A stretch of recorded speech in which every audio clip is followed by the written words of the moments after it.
మీరు చెప్పుకోలేక మీ మనసులో దాచుకున్న ఆ మాటని మీ మాటగా నా నోట వినిపిస్తాను. అందరికీ నమస్కారం. మీరు చూస్తున్నది స్ట్రేంజర్ డైరీస్ ఎపిసోడ్ 1. ముందుగా నా చేతిలో లేని గీతలో నేను రాసుకున్న రాత్రులు ఆ బుక్ సిరీస్ కి మీరు చూపించిన అభిమానానికి చాలా చాలా చాలా థ్యాంక్స్. మీ అందరి కోరిక మేరకు మరో సిరీస్ తో మీ ముందుకు వచ్చేసాను. చూద్దాం ఈ జర్నీ ఎక్కడి వరకు తీసుకెళ్తుందో. ఇంకా ఆలస్యం చేయకుండా ఫస్ట్ స్టోరీ చెప్పేస్తాను, వినండి. ఇక మొదలెడదాం.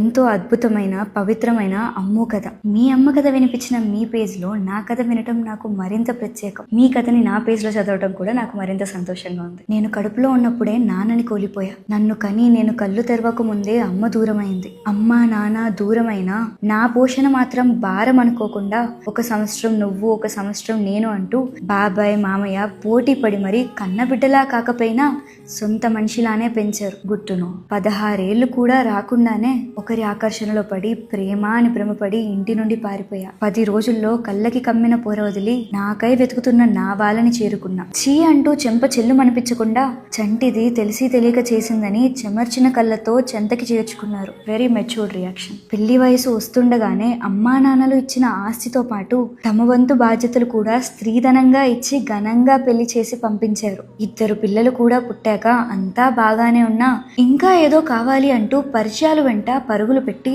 బంధం లేని బాధ్యతలతో బంధం పెంచుకొని ముడిపడిన బంధాలని సైతం తెంచుకున్నా. ఒక్క తప్పుతో మొదలైనా ఒకరితో ఆగలేదు. ఒక్కొక్కరు ఒక్కో మెట్టు ఎక్కించి అందరం పైన కూర్చోపెట్టినా నా తోడు మాత్రం చీకటికే పరిమితమయ్యి వెలుగులో ఒంటరిగా మిగిలిపోయా.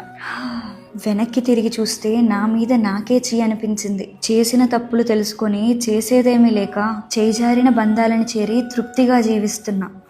అమాయకత్వంతో చేసిందనో అమ్మా నాన్నలు లేరనో ఆ దేవుడు దయ చూపించి అదృష్టం కలిసొచ్చి క్షమించి ఆదరించే గుణమున్న వ్యక్తి వల్ల నా ముగింపు మంచిగానే మిగిలింది. నా కథ నుంచి నేను చెప్పాలి అనుకునేది ఒకటే. బ్రతకడానికి భారమైన నా అన్న వ్యక్తితో బ్రతుకు గౌరవంగా ఉంటుంది. బంధం లేని వ్యక్తి బాధ్యత ఎప్పటికైనా దించేసుకునే బరువే. నువ్వు చెప్తే వినాలా అనుకోకండి. పాము కరుస్తుంది అని తెలుసుకోవడానికి పాము చేత కరిపించుకోనక్కర్లేదు కదా.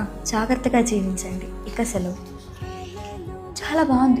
ఎన్నో మలుపులు, ఎన్నో ట్విస్ట్లు, but at the end everything comes to the right place. ఇది నేను దీని నుంచి చెప్పాలనుకున్నాను. ఈ ఎపిసోడ్ మీకు ఎలా అనిపించిందో ఖచ్చితంగా కమెంట్ చేయండి. ఎందుకు కమెంట్ చేయాలి అంటారేమో, మీరు కమెంట్ చేస్తేనే నేను నెక్స్ట్ ఎపిసోడ్ పెట్టాలా లేదా, ఇది మీకు ఎలా అనిపిస్తుంది అన్నది నాకు అర్థమవుతుంది. So don't forget to comment. ఇక సెలవు.